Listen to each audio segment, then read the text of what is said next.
Welcome to Fantasy Fanline.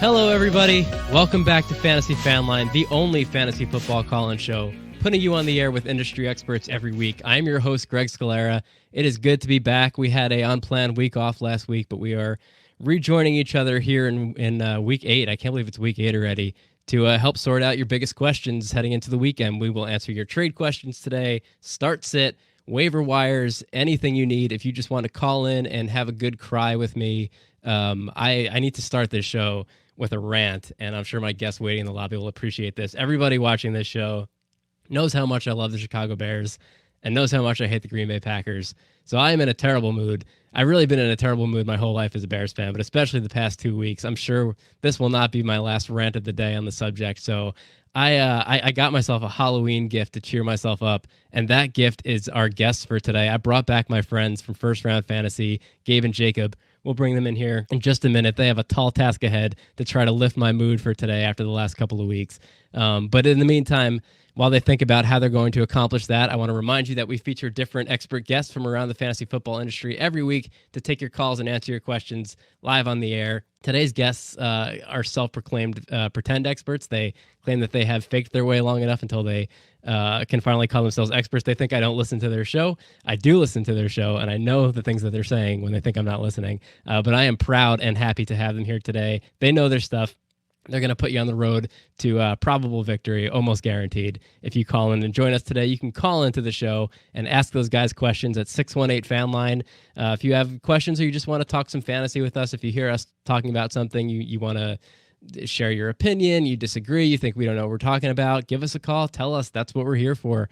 We have an open fan line. We'll open it up in about a minute, but that number is 618-FANLINE. Anytime during the broadcast, if you want to join us live right now. We are live every Saturday for the rest of the season at 2 p.m. Eastern Time on YouTube, on Twitter, on Facebook, on Twitch. Pretty much wherever you want to watch us, you can find us there. Subscribe and hit the bell so you make sure you never miss us. Every episode is also available in audio format the following day, wherever you find your podcasts. And we are on every platform at Fantasy Fanline. So find us, follow us, and enjoy. Without further ado, I will bring in today's guests. Gentlemen, welcome back. Happy Halloween. I am so happy that you just make me smile, man. And we're here to, I understand you're a Bears fan. You've had a rough couple of weeks. We understand that. Oh my dude. God, dude. There are plenty of Justin Fields owners out there that sympathize with you, like myself, and they're not Bears fans. So we're right there with you, man. It's First been of a all, tough road for them. On behalf of Chicago, I apologize for Justin Fields' fantasy performance thus far in the season. There were people who believed he'd be a long-term project. There were people who thought he would come in and light it up right out of the gate. I fell somewhere in the middle. I think it's important to remember how difficult it is to produce in bad situations with bad play callers, which is what I believe Matt Nagy is. And he is supposedly out with COVID. I think it's possible that somebody kneecapped him on the streets of Chicago. But the story they're going with is COVID-19. We'll see if things improve this week without him. Wouldn't that be a real eye-opener if it did, though? That'd be pretty darn cool if Fields comes out, throws for 240 and 2 with 60 rushing yards to add. I hope he comes out and gives ownership no choice but to fire the coach this week. That's how you know we've seen that this year when the head coach is out, right? With the Cardinals, Kyler Murray and the Cardinals had a great game. Since the Raiders lost their head coach, they've been lighting it up. So we've seen this. And they were lighting it up before. On Justin Fields, really quick. Look, I think going into the season, he was and I'm talking one quarterback leagues, right? He was put him on your bench, wait until possibly he becomes a starter. He was always a dart throw for this year in one quarterback league. So I don't think people should be too upset. As a Bears fan, you can be upset about everything that's going on for sure. But I think we just got to be patient with Justin Fields. He'll be a QB fantasy starter before we know it. I agree. And as far as, long-term projects go, I think he'll be fine. as far as the Bears production this year, and part of the frustration, if you think back 2 weeks, like not only did we lose to the Packers 2 weeks ago, this is the first time the listenership is hearing from me since that happened. I'm sure I would have had a lot to say if I came on the air right after that. But last week we suffered one of the worst losses I've ever seen to the Tampa Bay Buccaneers. And like I knew it was going to be bad, but oh my God, dude. Defending Super Bowl champions who we beat last year, mind you. I didn't expect to lose by 35 and put up nothing. It's so weird to me though. Like Khalil Herbert is maybe the one silver lining right now, the rookie running back. And it's weird because that game script didn't, you wouldn't think that he was going to put up a good game against the Bucs, who have not let anybody run against them this year. And he did. And that was just surprising to me. The beauty of live sports, fantasy football, and the reason why I never bet on any one single game is you just never know. You can have everything lined up, and the data is all going to suggest one thing, then they go out and they do the opposite. Exactly. As far as Herbert goes, I know you guys have been talking about him a little bit on your show, trying to kind of speculate what that backfield is going to look like once David Montgomery comes back. I think if you're rostering Montgomery right now, I'm not worried. I think it takes Williams out of the equation as the middleman. Herbert has completely leapfrogged him. I think he'll get a piece of the pie when Montgomery comes back, but more of a change of pace guy. I just think that's how Nagy runs that offense. He's going to have a guy who's the guy. This isn't the days of old with Tariq Cohen on the field, 33% of the time. That's just not how that offense operates. So Herbert's great. He's going to be stuck in a situation for a couple of years behind a great running back in Montgomery. It is what it is for Dynasty, but I think if I'm a Montgomery manager, which I wish I was, I didn't really get him anywhere. I'm not panicking. I actually 100% agree with that. That's the right take right there. Thank you. I knew you'd agree with it because I heard you say a similar thing on your show, which is what gave me the confidence to say it on the air and not be disagreed with. No one ever repeats what I say on the show because I think I'm just like the Stephen A. Smith at this point, man. Everything that comes out of my mouth is just way too outlandish. Gabe, dude, whatever you got to tell yourself to sleep at night. If you want to comp yourself to Stephen A. Smith, and that's why nobody repeats you. I know he tries to diss himself, but gives him a huge compliment. But no, Gabe, you're our main host, Gabe. Man, that's not an easy job to do. Absolutely, guys. As far as the Packers go, listen, I've been a Bears fan a long time. I've watched a lot of years of Packers just pooping all over us, and not just directly in Packers versus Bears games, but every opportunity in my life personally that Aaron Rodgers has had to lay a deuce on me, whether it's, against the defense that I'm starting in my lineup, or if I'm going against him and he's, not been great, that's the week that he decides to light it up. Aaron Rodgers, he just lines it all up to make my life miserable. I know he does, and I know he's listening to this show and is agreeing with me right now. Aaron Rodgers, if you're listening, turn off my show. You're not allowed here. Well, we know he pays attention to media, so I wouldn't be surprised if he's watching like these lower level shows and like, what did they say about me?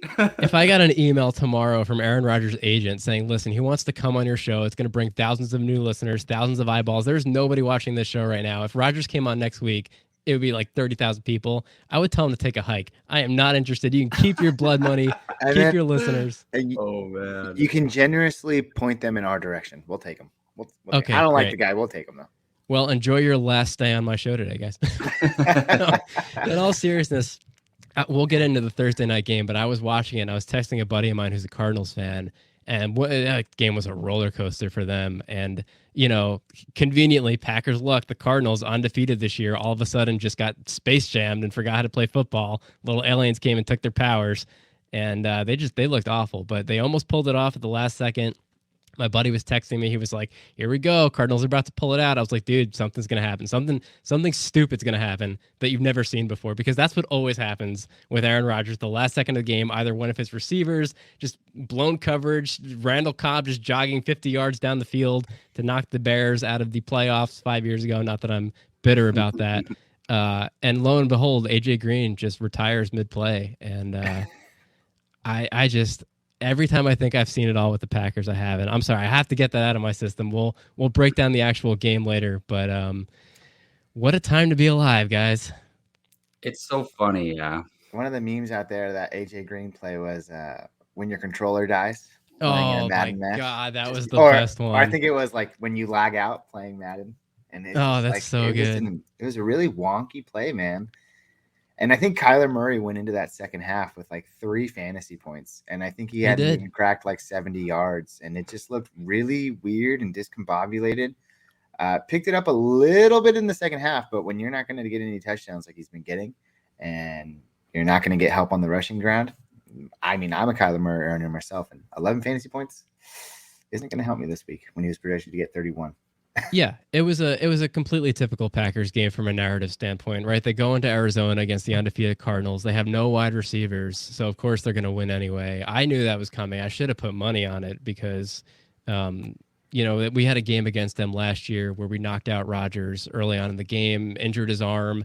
Bears took a 20-point lead. Going into the second half, my wife was like, "Oh, you excited? It's looking good." I was like, no, I'm actually more angry now because I know he's going to come back with one arm dangling out of his shoulder blade in the second half and beat us anyway, because that's what he does. And these things just line up to make him look more heroic. And that's, of course, what happens. So let's just, while we're on the subject, let's just go right into the Thursday night breakdown so I can get this out of my system, and then we can talk about Halloween costumes and candy for the rest of the show, and whatever you guys want. So Packers 24, Cardinals 21, Thursday night football.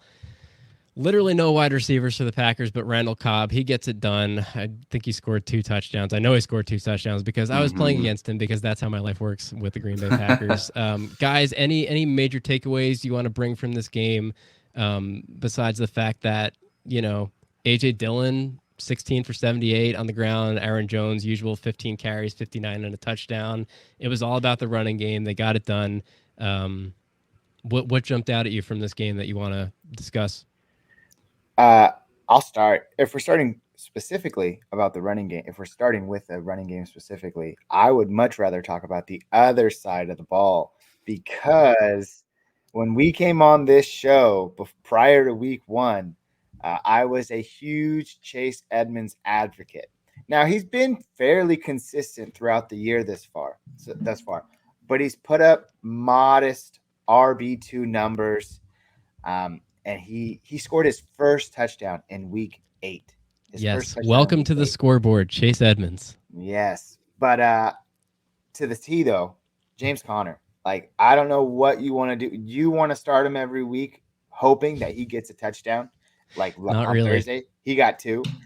And five carries, 2 touchdowns. What do you think? How sustainable is that? Definition of a vulture. Definition of a vulture. And it just cripples Edmonds' value.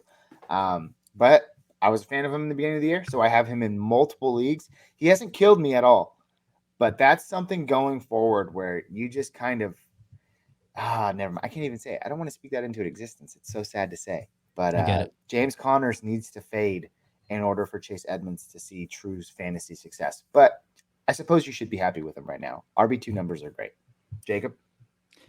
Yeah, there's not much to take. It's hard to take away from this game because there's so many players out for the Packers. So we don't know if what happened with the Packers side on offense is going to continue going forward. Like, did A.J. Dillon get so much usage because they had to use Aaron Jones more in the passing game and in the red zone? And they had to let him rest a little bit more. That's probably the case. You still have to roster A.J. Dillon in 100% of leagues. He's an automatic lottery ticket if anything ever happens to Aaron Jones. And as far as the Cardinals go, I think people might be worried about Kyler Murray and DeAndre Hopkins after this game. I wouldn't worry about them. Look, we know Hopkins every week. He's questionable. He doesn't practice, and then he plays. Just keep an eye on that. The only thing you have to worry about with him is health. But for those two guys, as far as fantasy performance-wise, if they're both healthy, I'm not worried about them at all. Jacob, sidebar, how are you feeling about that trade that we made earlier in the year, one of the leagues that we play in, where I shipped off DeAndre Hopkins and you gave me Eckler and T. Higgins? I heavily regret that trade because Austin Eckler is a monster. But I really we made that trade because I had Tyreek Hill, and I was like, the idea of Tyreek Hill and DeAndre Hopkins as my 2 wide receivers was too juicy, and I couldn't pass up on it. But I will say I should have just held on to the running back. I think that preseason value was fair. It was kind of a dependent on situation, but I'm going to interrupt us for just a minute here. Looks like we have our first call of the day coming through, so they should be on the air with us in just a second. Hey, caller, welcome to Fantasy Fan Line. What's your name? Where are you calling from? How's it going? This is Johnny from Oakland, California. What's up, Johnny? Whoa, Oakland, close to home. Oakland. Hey, Dude, thanks for calling in, man. What can we do for you today? You got any questions? You want to just shoot the breeze with us? I do. I'm curious about Brandon Cooks, what your guys' outlook for the rest of the season is, especially with Tyrod coming back. Would he be someone you hold on to or trade trying to upgrade the position? Love this question. I think a lot of people are wondering it right now. I'm going to hand it over to our experts first to weigh in. Last year and this year, I've taken on this stance on Brandon Cooks, and that is do not doubt this guy. He, in all the seasons that he's been mostly healthy, he's put up over 1,000 yards. Granted, he's played with a lot of good quarterbacks, but he's undervalued every single year, no matter what, for like the past 5 years. And he performs by the end of the year. You look at the numbers, you're happy with it.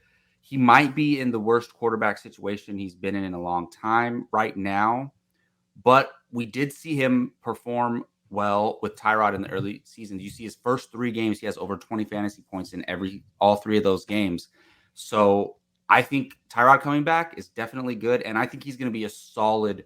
I think the most likely scenario is he's a solid wide receiver 2 for you, in my opinion, for the rest of the season. Yeah, man. I mean, I feel similar. The one thing that you want to hope for is, you don't think of Tyrod Taylor as a guy who's going to blow it up on the stat sheet as far as passing is concerned, but he's expected to make his return next week. And with David Mills at the helm, he's been serviceable. Last week was kind of a dud, but Brandon Cooks has been serviceable, and he's reliable. He's getting the targets there. He's the only option. At this point, you kind of just have to think with the trade deadline looming for what most leagues is in about 2 weeks here, which that's another thing you have to think about because there are rumors that we could see Brandon Cooks gone before the trade deadline in the NFL. So where does he go? Is he that number 2 option for Aaron Rodgers? Does he find himself in that's just like the highly touted rumor right now that's going around. But he hasn't been taking your fantasy team. So I don't know what value you're looking to get in return. If you had an ideal guy that you were thinking of, maybe we could better assess it. But I think you'd hold on to him with the hopes that Tyrod Taylor comes back. And this team is awful, but he's the only guy getting targets. 13 targets, 11, 14. And then the last couple of weeks, 5 and 7. Not too good, but he's been consistent none the least. Yeah, and this is his floor, right? Yes. It's not going to get any worse than exactly, this. yeah. And with the starting quarterback coming back, it's only going to get better. Caller, when you say you're thinking of upgrading the position, is he your wide receiver 3 or is he a flex guy for you right now? He's a flex wide receiver 4 right now, so I'm getting great value at it. Just hurting right now a little bit on running backs, and perhaps could upgrade the receiver again. I think I have Ridley, Hopkins, who's been kind of up and down, and Diggs. So he's kind of fitting into that flex role. And he's been doing well, right? So I'm just not sure. This week he has the Rams. He probably will have another good weekend, and after that, hopefully he does really well. So that's why I was saying get him while his value is high or semi-high, right? Such a stacked wide receiver corps on paper. You drafted like the all-team wide receiver corps who you probably poured a lot of draft capital into, but they haven't really been blowing you away. I expect better things ahead for Calvin Ridley. And we'll probably talk about that a little bit later. There's a question in here about some potential buy low guys on wide receivers with upside. Really quick, your name escapes me, but you mentioned that he has Los Angeles Rams. They're not the defense they have been of the past. Teams have been able to score on them.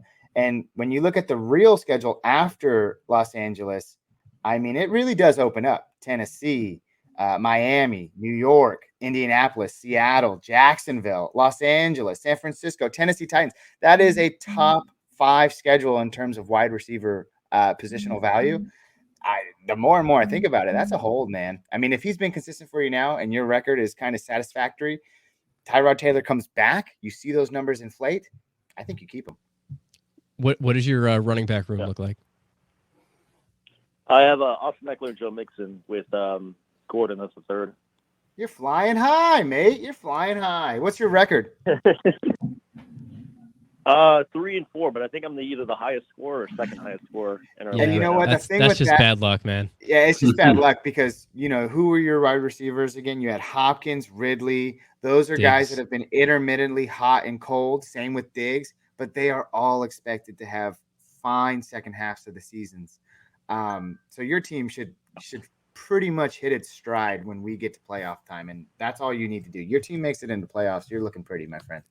Yeah, if I'm being honest, dude, if you're really looking to make a move, I think Cooks as a whole, I think the move is to deal one of those bigger name wide receivers. To be honest, you got three of them. I think their value right now, proportionate to their production, is probably a lot higher. Whereas Cooks is probably being undervalued in the trade market right now, just because of his offense, his team. I think that if you're not somebody who rosters Cooks, you probably don't realize how good he's been this season because you're not paying attention to the Texans. Most people don't. I think I'd probably package one of those marquee name wide receivers you just mentioned, since you're so deep at the position. Maybe package him with Gordon. Go get yourself another running back one. Man, the position scarcity for running backs is priceless right now. They're hard to come by. Right. True. Right. Okay. Gabe, thanks, Jacob, guys. I appreciate it. follow-up question, Gabe and Jacob. If you had to pick one of those big name wide receivers to try to get rid of for the rest of season, Diggs, Hopkins, Ridley, who are you moving on from, just in terms of expected production and your understanding of their value right now? I think Jacob touched on it. The injury concern for Hopkins. He didn't do extremely well for you on Thursday. He left the game for the majority of it. Arizona loves to spread the ball. That catch, oh man, if he had that catch, that would have been good enough. That holding call. You know what? I thought they could do that. I was so flabbergasted when I saw that flag, because you can stiff arm in the face, and that's what he did. He basically just pulled him into the end zone with him. So I was very confused when they threw that flag. It could have definitely changed that fantasy day for any of those fantasy owners. But for me, you have to expect that Calvin Ridley picks it up. You have to expect that Diggs is going to keep it going. That is so tough, actually. Oh my God, Jacob, have you made it? That's why I asked, because I bought myself. Time, Jacob. What do you got? They've all been relatively disappointing. Hopkins has been solid, but he just torments you as a manager every week because he's always questionable. But he tends to always play, so it's been fine. But I think, weirdly enough, you can get maybe the most for Hopkins, just because I think his name value and superstardom is probably the highest of those three. I mean, Diggs is pretty close, but he's been pretty disappointing this year, considering where we all drafted him. So I would try to move Hopkins after this week because, he had a couple big plays, and he's in the Cardinals offense with Kyler Murray, MVP candidate, and that offense is going to keep playing well. So I think you can get a big name running back for him if you package him with another lesser player. Yeah, I agree. I think Ridley's best days are ahead for this season. I mean, he's getting a similar target pace that he saw last year. The yards just haven't been there. Double-digit targets in his last 4 games straight that he was on the field. It just hasn't translated to much, but he still looks good. He's still a good player. I think that offense is just kind of reconfiguring its identity with Julio gone, Kyle Pitts coming in. I think they've looked good the last few weeks, man. He had a slow start, but I don't think if you traded Ridley today, you're going to get what you could have gotten for him in 2 weeks. Right. No, I'm holding on to Ridley. I think I traded for him. That's why I was able to get him. And I think with Kyle Pitts emerging, that's going to help Ridley a lot, especially with Kyle Pitts stepping into like the Julio role, because they're not really using him as a tight end. I don't think they're lining him up on the line like they should. They're kind of using him as a slot receiver, and he's been beasting the last couple of weeks. So that's good points about Ridley. I'm definitely going to hold him. I'll probably hold everybody. I just wasn't sure about, Cooks in particular, because he's the one I drafted really late. I didn't have to trade for him. I drafted him and Hopkins, and I traded for Diggs and Ridley, kind of making some moves off free agency. So I totally understand the concern for lack of depth at running back, but I think you're good enough there. I think everybody's feeling like they're kind of thin. I don't think anyone's sitting right now feeling like, oh man, I have plenty of running backs. When all else fails, though, Samaje Perine looked good when Mixon was out, and the Los Angeles backfield. Sorry, days past. What year is it? Right. That's a little harder to figure out. But, I mean, as long as you get yourself a good handcuff, you have 2 good running backs right now. And sometimes people get overly concerned about running back depth. But because that position is so scarce, they often overlook the handcuff themselves. People think about Tony Pollard and, Madison as being like these cream of the crop guys. But anybody is a handcuff. So if it's that scarce, 10 or 12-man league and it's that scarce, a handcuff should be just fine. Yep. I don't like drafting handcuffs at the start of the season, but now we're halfway through the year. Cuff your starters. Make sure you always have a solid starting option at running back. That way you just have to worry about bye weeks. Hopefully you got somebody to plug in. Yeah. Okay. All right, man. Any other questions? Awesome. No, you guys have been helpful. Thank you so much. Good stuff. Glad we could help. Dude, Thanks for calling, good man. luck, man. Appreciate you guys. Thank you. Anytime. Call back next week or, whenever you have another great question. Oh, that was fun. Man, what a good problem to have. Too many great starting wide receivers. Oh, my goodness. I wish. What were we talking about? Oh, yeah, I have to bring my mood back down. The Cardinals-Packers games. Yeah, you guys made some great points about the running back situation there. The follow-up question that I was going to ask, Gabe, I know that you said that in a perfect world, Connor would kind of fade into the background, stop vulturing those TDs. Do you anticipate that now that, that they're getting a little healthier in the backfield? Kyler's probably... he was banged up at the end of that game. I don't think I saw any news on that. Is he okay? Yeah, they did see him in a walking boot after the game. But they have 10 days until their next Sunday matchup. So I think he should be fine. Yeah. But no, man, that unless Connor gets hurt, which I never like to see happen. I'm not one of those guys that's an ill will person.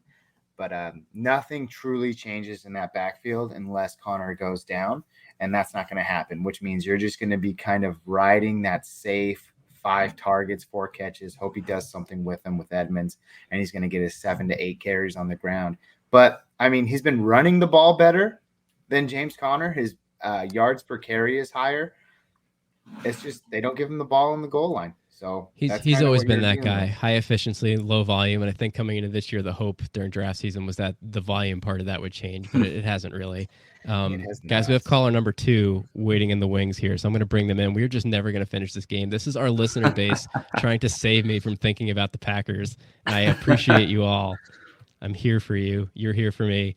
Caller, welcome to Fantasy Fan Line. You are on the air. What's your name? Where are you calling from? How you guys doing, man? My name's Joseph. I'm from Sacramento, California. What's happening, Joseph? Welcome to the show. Long-time listener, long-time participant, first-time caller. Excellent. Happy to have you on the air, dude. Well, thank you. I got a quick question for you guys. I'm heading into this week. I got a tough matchup, and I'm debating between Javonte Williams or Antonio Gibson, and Gibson has been killing me, so I'm slightly leaning towards Javonte, and I wanted to get your guys' take on it. Joe, who does Javonte play this week? I've got to go in there and Washington check. football team. Oh, they play each there other? You go. Yes, sir. Oof. Wow. So I think Jacob, we talked about this in length the other day, specifically about Gibson. So based off of that conversation, I'm suggesting that you're leaning towards Javonte Williams. He is getting the passing work. Joe, is this a PPR league? It is, and I'm actually going against Jacob, guys. So we'll take both yours and Jacob can hold the phone. Yeah, so we're gonna give the mic over to Gabe to answer this question in the interest of fairness. Jacob, what do you want me to say? No, I'll give an unbiased answer really quick. I think we know Gibson is going to play now. When I talked about it yesterday, he was still questionable. So I think that he's definitely when it really comes down to it, I think you got to go Gibson, to be honest. I was pivoting to other options, like maybe I would start Darrell Williams over both of them if I had him. But when it comes Javonte still hasn't fully taken the role yet, and we know Gibson can pop off for any big play anytime. So for that one, I would go Gibson. But don't listen to me. That is good, unbiased advice. And I will tell you, I was debating, and Gibson had 14 attempts even on his injury last week. And Williams only got 4 attempts rushing, if I'm not mistaken. He did most of his work in the pass game and on a touchdown. So I thought it was a bit of a risky play still. That is correct. 4 rushes for 20 yards against the Browns last week, but 7 targets, 6 receptions for 32 and a touchdown. I mean, that's kind of what you're hoping for with Javonte at this point. But, all those things sound inconsistent, sound impossible to rely on as sticky metrics, but they keep happening. And I think that's just because he is a really, really good running back. It is just not his time yet in Denver. and it is Gibson's time. I'm betting on the volume. I would play Gibson, but I think it's closer than it would probably sound to anyone who hasn't been paying attention to both of those situations. I love Javonte moving forward rest of season. I do think talent will win out there. I think, Melvin Gordon's a fine running back. I think Javonte Williams at this point in his career is better and is going to win that role before the end of the year, but not this week. Yeah, I think at the end of the day, Joe, oh, go ahead, Joe. I was going to tell that gentleman I could not agree more. Javonte is going to be the stud there. It's just a matter of when, not if. Yeah, it's happening. He's one of my favorite buy lows right now. I tried in every league I was in to get him, but everybody who plays in my leagues also listens to my show, so they know how I feel about him, and I did not get him anywhere. So congratulations for already rostering him, Joe. Well, do you guys need me to get off the phone, or can I ask another question? You're good, man. We have nobody else lined up. Ask away. All right. Well, my other question is, a few weeks back in a league, I'm pretty deep on running back. So I have CMC and Chuba, and then I've got Swift, and I've got Najee, and I've got Elijah Mitchell, and I have Zach Moss. And I ended up moving Javonte and Pittman for Metcalf to an owner who has very little running backs. I think he had Mixon and Damien Harris and literally nothing else. And I'm starting to regret that decision a little bit. Obviously hindsight's 20/20 with the Russell Wilson injury. But even at the time, I was a little shaky about the deal, and now it's looking really bad for me. What is your take on that? Nah, man, I think you're going to be just fine. Wilson's coming back in week 10. Metcalf was shaky before that, but you just can't. That's the star right there. You have the depth at running back. Javonte was just going to be a start-sit decision every week for you as you meddled between those guys that you have, him and Elijah Mitchell. It would have been a headache. You improved your you improved your wide receiver position, and you shouldn't be worried about that. Pittman, he's fine. He's great. He's starting to emerge. But Metcalf is the star, and you got the better deal of that side of the trade. So I'd rest easy, my friend. Rest easy. No, Jacob, I get it. Weigh in on that? In a vacuum, it looks like maybe the value overall is leaning on the Javonte and Michael Pittman side because they've both been performing recently. But you listed the rest of your roster, and it seems like you probably wouldn't have been starting either of those guys. Yeah, based on the rest of your roster. Yeah. So to me, it's all about how can you put out the best starting lineup every week. And I think you having Metcalf allows you to do that. So while it seems like it, like if you were hurting at running back, then I would maybe regret it, but you don't seem to be. Yeah, Joe, look, man, when did you make this trade? Gosh, I can't. I want to say it was a week or two before the Russell Wilson injury. That had to have been, right? Yeah, so I think it was two weeks ago or 3 weeks ago. I think it was before the Wilson injury, obviously. Yeah. You're calling in week 8 asking, about this question in hindsight. There's nothing you can actionably do about it. So what you're really asking us is, should I be kicking myself because of how the production turned out? And the answer is no. Exactly. Dude, the process that went into that decision with the information you had at the time was correct. I would have made that deal 10 times out of 10 from your side of it. The jury's still out, I think, on whether or not that deal works out in your favor. Just because it hasn't the last few weeks doesn't mean that it's not going to long term. But, if Metcalf puts up a dud the rest of the way, I think that you still sleep easy at night knowing that you made the right call with the information you had. I mean, we're not fortune tellers. You never know. You just take your best guess. Yeah, that's a good point. Well, the only other caveat I'll add to that deal is that it is a keeper league. And while I do have CMC and Swift and Najee, so it's a 3 keeper league. So I kind of figured Javonte would have an uphill battle. But I do think that Javonte, even in a 3 keeper league, because we'll see next year, he's going to be I think he's going to go in the top 3 rounds pretty easily. Yeah. That's my bold prediction here. Yeah, I think so too. Oh, that's definitely possible. And if you look at it, like this year is definitely way lighter than last year when it comes to running backs, right? As far as the rookies go. And this year we were coming into 5 or 6 sophomore running backs that we were all taking in the top 3 rounds. So I won't be surprised if Najee and Javonte are right up there next year. Yeah, absolutely. Najee is going to end up being a first-round pick, I would say, without a doubt. Now, the I one think thing he might is, be in those we all that took top 6 pick. Yeah. Well, we all took those sophomore running backs, and I think there was even, pre-Akers, pre-Dobbins injury, between those two, Taylor, Swift, Gibson, Robinson. Wow, there was a loaded. lot of those guys. And the only two that have really paid off for you, and Gaskin, let's not forget Gaskin, and the only two that really paid off for you was Taylor and Robinson, right? So the rest of them, if you were taking Gibson in the second or third round, which is where he was going, you're probably a bit disappointed. Yeah, and then again, some just fall short. Akers and Dobbins were unforeseen. That's just unfortunate. But that is a 50% success rate, 3 out of the 6. Is it bad that Clyde Edwards-Helaire doesn't exist in my mind anymore? I just completely forgot about him. Who is it? What'd Me you say? too. CEH. Oh gosh, yeah, we didn't even mention him. That's how many running backs there were.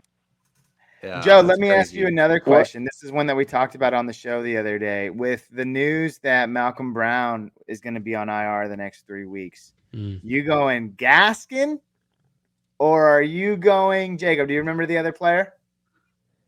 Oh, it was Michael Carter.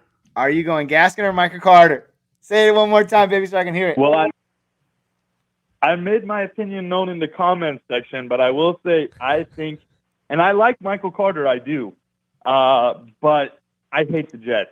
So this is an easy Gaskin for me. And I also watch out because last year we saw that when Gaskin or Ahmed ended up getting hurt and it was just the one of them, they were a full-blown PPR stud. Either one. Didn't matter who you had. So I actually picked up Ahmed in another league. I'm going to hold him. Gaskin, we'll see what ends up happening. But I like the possibility of either of them breaking out. The best thing I could say about the Jets is that they are a professional football team and they have to put up points somewhere, right? I guess they have to. It's got to go somewhere. I'm not really in on Michael Carter as a talent to begin with, especially on that offense. I would go Gaskin in that situation. Sorry, Jacob, you're the one who is team Carter. No, I think the flaws of the Jets play to what Michael Carter offers as a skill player. And I think because of the way they play and they're always going to be down and he's a pass catching running back and Zach Wilson or whoever the quarterback is not going to have a lot of time. So I think it goes well to what Michael Carter does. So we'll see. I don't want to plug anything in here really quick, and I'm sorry to do this, but anybody who is listening right now at this moment, Joseph Moore Saws, the current caller, he's the high flyer. He's the Shannon Sharp to the Skip Bayless on our podcast. So if you ever like his takes, feel free to tune in to the First Round Fantasy podcast as well. And now he's gone. Just like always, he just leaves. He just ninja smoke by. No, he's still here. Joe, this was a great conversation, man. I appreciate you calling in. This is fun. Hey, thanks, guys. I appreciate you having me. I will tune in on the rest of the show. Have a good rest of your evening or afternoon. Yeah, thanks, man. You too. Later, man. Good luck, Joe. Hope you lose. Sorry. Higher seating. Take care, John. See ya. Oh, man. Speaking of the Jets quarterback situation, guys, I am just full of diatribes today. I am in a 2-quarterback league. I have Lamar Jackson, and who is my other quarterback? I should have looked that up before I started this. That's how I know you're in too many leagues. You don't memorize your entire roster in all your leagues like I do.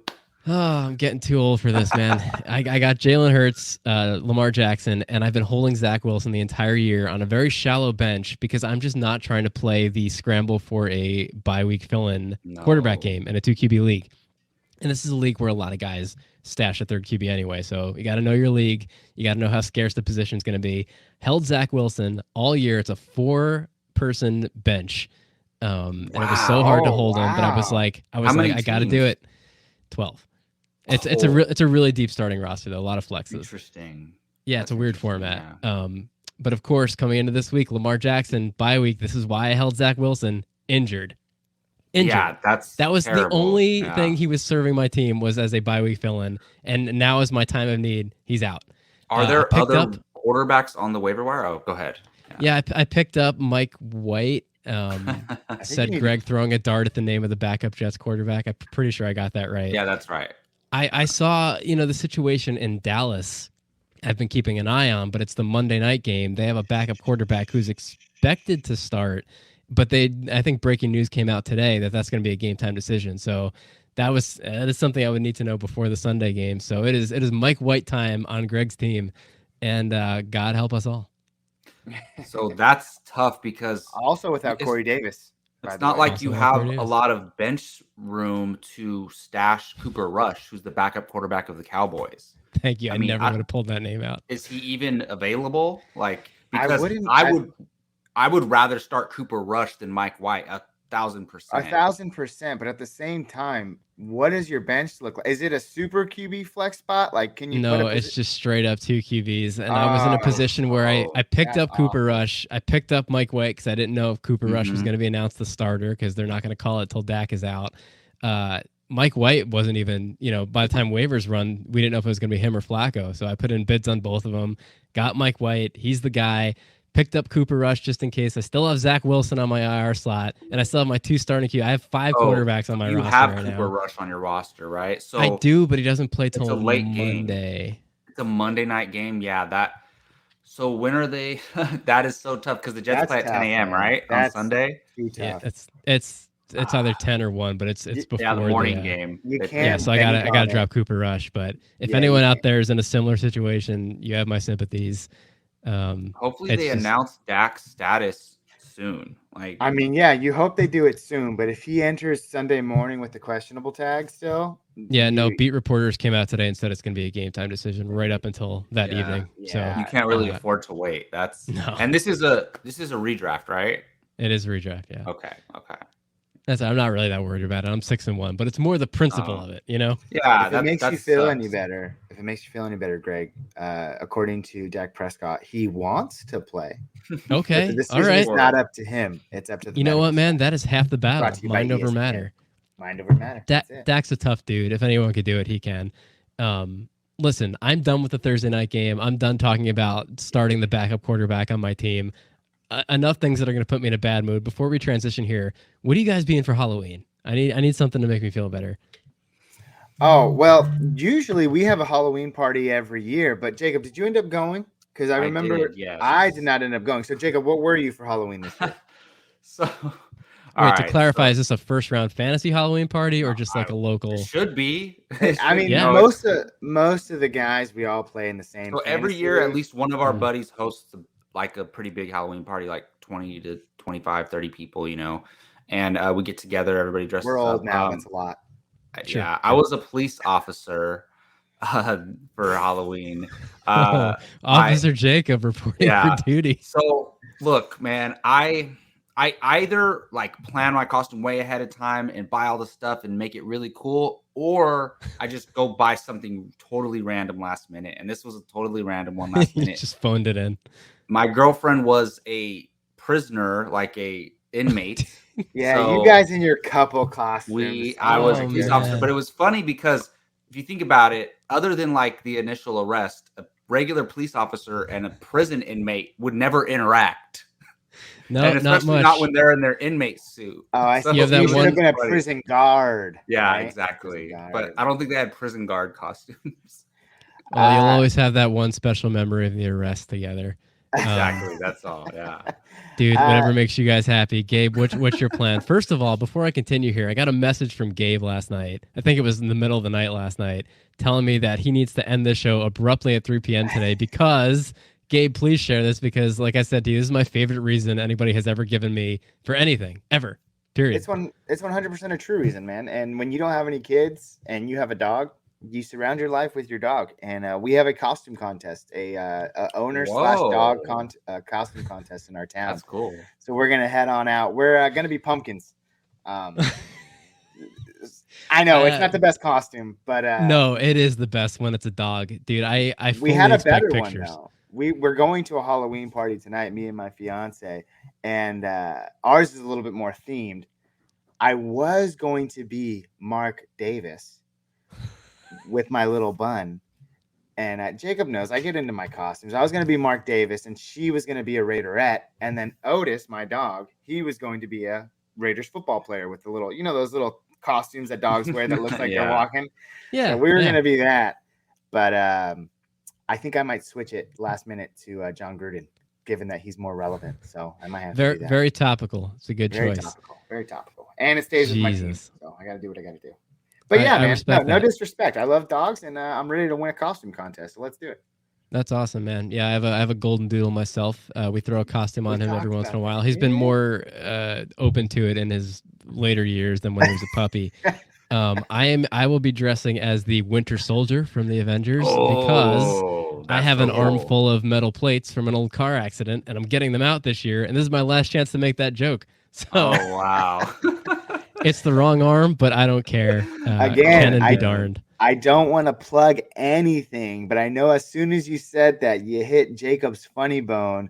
He is one of the main men on another podcast called Apocalypse. So if you're into movies, if you're into trailer reactions, well over, what are you guys at? Like 6,000 subscribers at this point? We're almost at 5,000. Yeah. But it's always a good time. They always break down the latest movies, trailers, shows. It's a fun. Yeah, listen. Movies were actually my first love. I started podcasting about movies, and then fantasy football came along and stole me away. But I still love them both. I can't believe I didn't know that, and I can't believe I don't subscribe to that show. I will be doing that as soon as we hang up here. Yeah, I'll shoot you the link. Yeah, please do, man. So on that note, I can't think of a logical transition here. We're going to jump into some mailbag questions. None of them are about our Halloween costumes. That one was just for me. That was a question coming in from Greg in New Jersey. Keeping it in New Jersey, we have Pat who wants to know, is OBJ still a must-hold? OBJ, of course, being Odell Beckham Jr. For the Cleveland Browns, what do you guys think? Yeah, he's droppable for me. And now Jacob? He's just not getting the targets. 6 targets, 5 targets. He was two catches for 23 yards in his last game. Yeah, Baker Mayfield's hurt. That team runs the ball. It's just not good. He's not OBJ of once was. He's OBJ of right now, and right now he's droppable. It's been a while since he was the OBJ. That makes us still have to ask this question. Exactly. I personally cannot bring myself to drop him. I know it's stupid, but look, fantasy football is an emotional game, and I remember the good old days with OBJ, and I'm barely clinging on to like he's gonna get back to it someday, at least like 75% of what he was. And I know it's probably not gonna happen, but unless you're in a 4 bench spot league, as long as you got like 6 bench spots, I think feel you attacked. can hold on to him because who else are you gonna pick up? But I think the real question not doing anything though. Exactly. He's not doing anything, but Greg brought it up. Name value alone, does he still hold any? I mean, he's more likely a trade candidate that you can package in if you want to. I don't know if you can single him up for anybody. Like, you're not going to get Michael Carter. Maybe like a Russell Gage who's been out for like the last 6 weeks. He had a good turnout last week. You just want to trade that name value. That's something you could do. But yeah, he's more likely a package deal type of guy to kind of sweeten something up. Sure. Yeah. He's definitely on benches though. He's definitely. If you can't find anything in a 4 bench league, you need to drop him like it's hot, man. Yeah, we're in the middle of bye weeks and injuries and things, and I think if you got to cut him, I would not lose a wink of sleep over that. It has been a long time since he was. I don't want to say good, even since he was relevant, putting up relevant numbers. Since he's been usable in fantasy lineups. Look, I'll say, just because I won't drop him, like I don't think it's crazy to drop him at all. Like I won't judge anybody or for dropping him. So yeah, it's not happening in Cleveland. He's the wide receiver 77 on the year so far. Yeah. Since he that's what I think Cleveland, it would take is him going to another team. Yeah, since he was traded to Cleveland before the 2019 season, he has 3 games over 16 half PPR points, which is unacceptable. And is not somebody that you would hold in any situation, regardless of their name. So I would cut him and not feel bad about it. Jacob, like you said, who would you pick up? I mean, Rashad Bateman, if he's out there, would you drop back in for Bateman? Yeah. Oh yeah, for sure. Yeah, for some reason he's still out there. Too. Yeah, he's still out there in a lot of leagues. Bateman is. Don't know why. I think you should grab him if he's available. So, thanks for the question, Pat. No, he is not a must hold. Jerry in Tennessee. This is a late one. That's why it's at the top of my list here. We'll rapid fire answer this one. What's your favorite song by your favorite band? Thanks, Jerry in Tennessee, probably a Nashville guy. Midnight Sun, One Direction. Boom. Oh my goodness. That's He's all the time so we have for today, serious. folks. He is so serious too. Like he's not even joking. This is a tough question. There's a lot of ties when it comes to this, but I'll go. I'm removing Gabe from the broadcast. I'll go Californication, Red Hot Chili Peppers. Oh, that's such a great answer. My favorite band is Coheed and Cambria, and my favorite song by them is The Crowing. So there you go, Jerry. If you're listening, looking for new music to try out. 3 very different answers. Please take the suggestions from Jacob and myself, and Gabe and I will have a talk later. Alicia in Hawaii, our first ever question from Hawaii, unless she's just saying hi in capital letters here. Alicia wants to know, are you selling high on Damien Harris after a big game against the Jets? Inquiring minds want to know.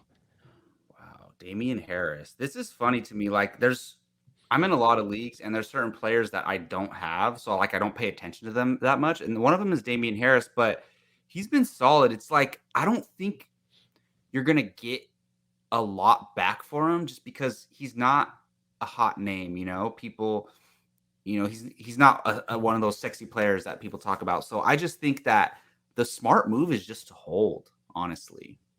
Yeah, I would hold. I agree. And the Patriots running backs, speaking to his value and being a hot name, I think Patriots running backs have a stigma that goes back way before Damien Harris was even there. Just kind of a reputation of not being players you can rely on. Right? That's always been the Belichick trap with running backs. You think you know who the guy's going to be. You never know. This is like a 6-7-year-old tradition. It's not just now. Damien Harris, I think, is kind of starting to buck that trend a little bit, just his usage patterns this year and even back to last year when he's been healthy and on the field. I mean, he's been the guy, especially with Sony Michel gone now, James White hurt, done for the year, I think. Is that right? Yeah, Brendan Bolden's the pass catcher over there. I think Damien Harris is going to get as many carries as he can kind of. I don't know what they're doing with Ramondre Stevenson. He's inactive, healthy scratch. Then he's active. He has a really good game, and then he's a healthy scratch again the next week. Bill Belichick, man, he torments me. That's always been the headache that is New England backfield, But yeah, the name isn't sexy, and for a lot of people out there, they're not going to like that because of that sole reason. He's getting volume, he's getting touches, even.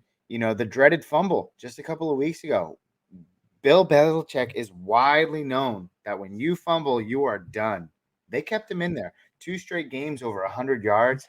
The schedule, Los Angeles is runnable. Carolina's kind of stingy, but Cleveland's runnable. I mean, it doesn't get any better, but it doesn't get any worse. So I think you're just going to keep getting what you get from Damien Harris, and you got to hope for touchdowns. And he's getting the goal line opportunities. So he's a hold for me.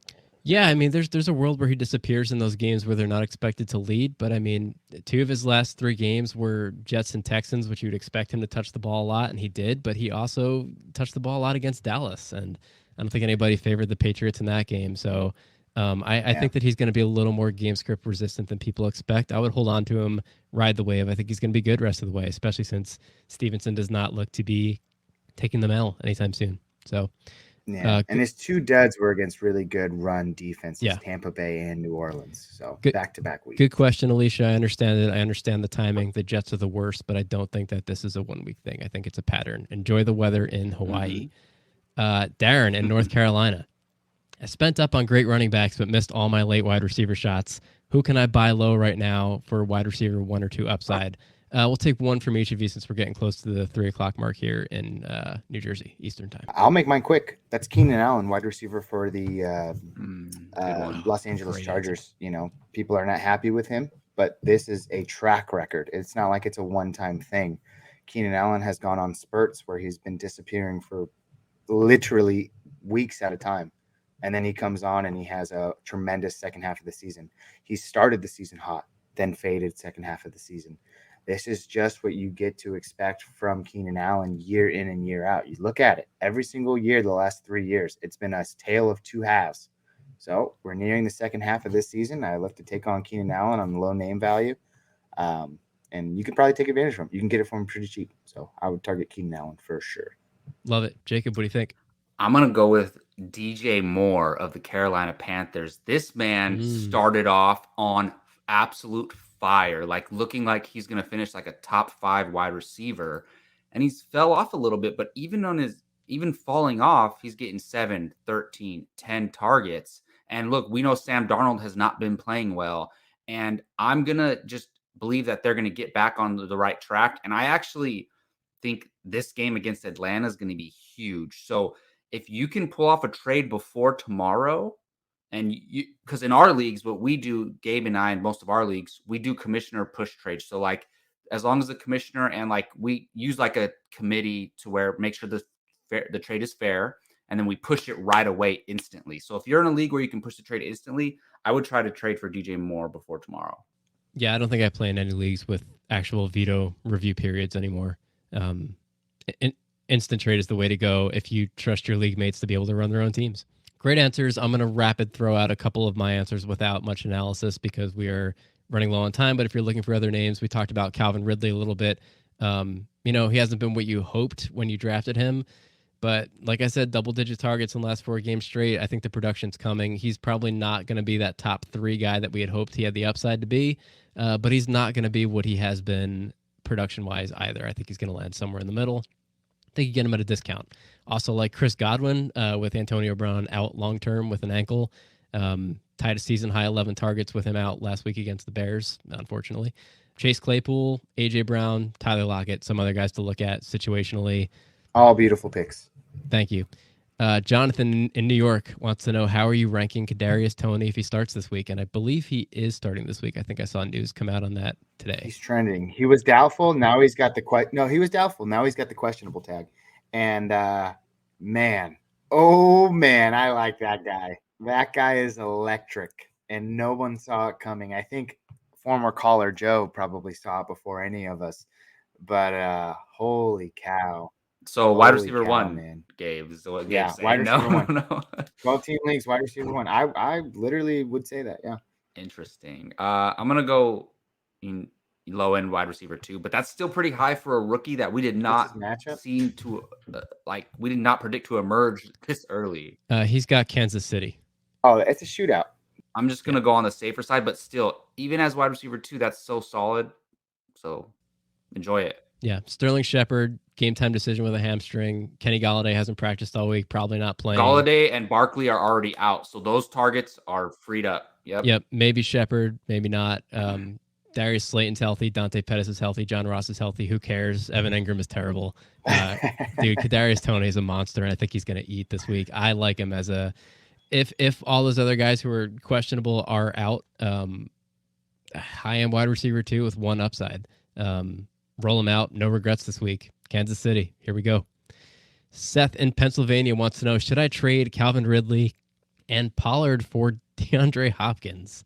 I'm laughing because in my notes I wrote, I don't know. So you guys are going to have to. Oh, my goodness. No, this is a tough question. There's so many questions I want to ask about what the rest of your team is. What's your league like? But we don't have that information. So I'll just go in a vacuum. I wouldn't do it because to me, Ridley could be just as good as Hopkins rest of season. And then you have this lottery ticket Pollard, who, whether or not one of you have Zeke or not, he's still valuable. He's still even possibly a flex option some weeks. So I would hold on to Ridley and Pollard. I would hold as well. Yeah. I think you talked me out of pulling the trigger on that too.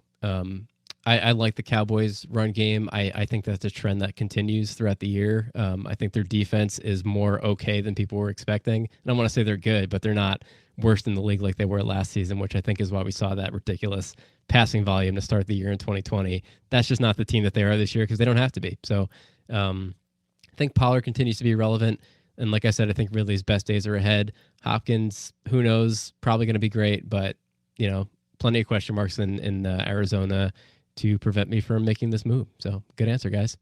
Last question in our mailbag, and just a sidebar before we take this. If anybody has any questions they would like to submit ahead of next week's episode, fantasyfanline.com. We have a mailbag. It is a contact form. It goes to me, and then those questions go here for our guests. And the last one from Helen in California. Start Darrell Williams or Elijah Mitchell as my RB2 this week. Ooh. We talked a lot about Darrell Williams last week, Jacob. Was he your fool's gold or was he your dark No, horse? he was my dark horse. So I actually I think Darrell Williams is better for fantasy than Clyde Edwards-Helaire was, honestly. And that's proven to be the case so far. But still, the Chiefs starting running back is very tricky because they don't need to use a running back the way most teams use a running back. So he's going to have really good games here and there. I think he's going to have a big game against the Giants this week. But I would start Elijah Mitchell because you got to look at the 49ers rely heavily on their starting running back. And I'll bite the bullet on this one. I was not a believer in Elijah Mitchell, and I'm a 49ers fan, and they're proving me wrong. They're using him like a workhorse running back, so you got to go with Elijah Mitchell.